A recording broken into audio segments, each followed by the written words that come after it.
So hello mga George, luluto tayo ngayon ng manok na chicken. So buttered at saka tinula. So without further ado, let's do this. So yun mga George, hiniwa natin yung chicken fillet ng bite size.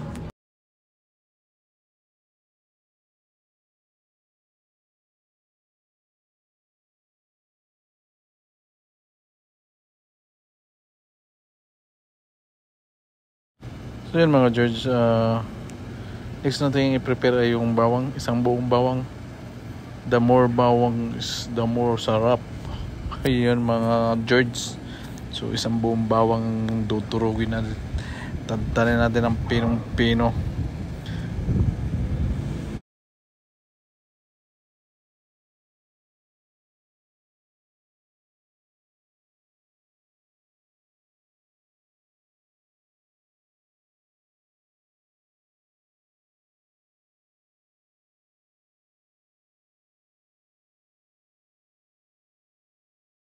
So yun mga George, sunod nating i-ready ay yung sayot.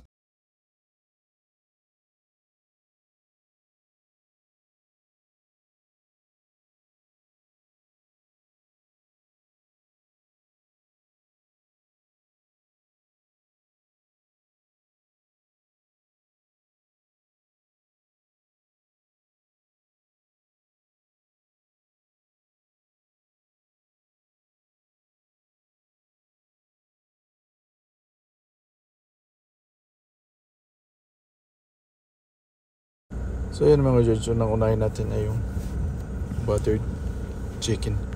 So without further ado, let's do this.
So yan mga George, pagkatapos pakuluan ng halos 30 minutes, lagyan natin siya ng bulak-bulak.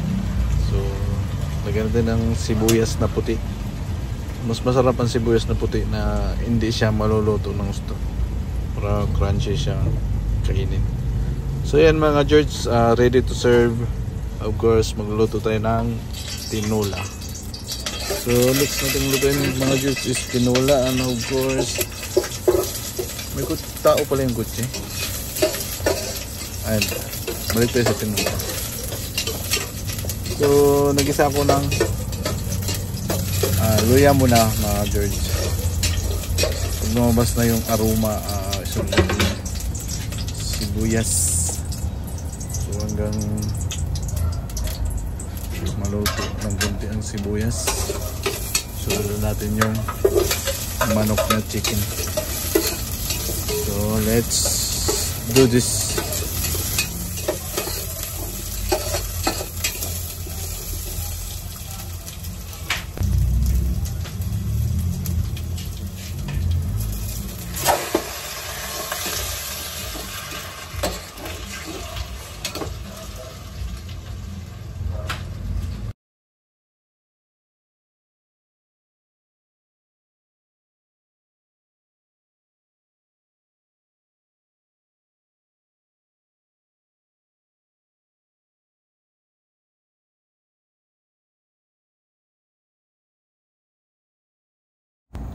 So yun George, check natin yung sayote kung luto na. Pag luto na, okay, ready to serve na yan. And of course, tapos na. Okay na ang ating ulam ng panangalian. So hanggang dito na lang yung video ko mga George. At don't forget to follow, subscribe sa Musaka TV. And God bless us all. Bye bye.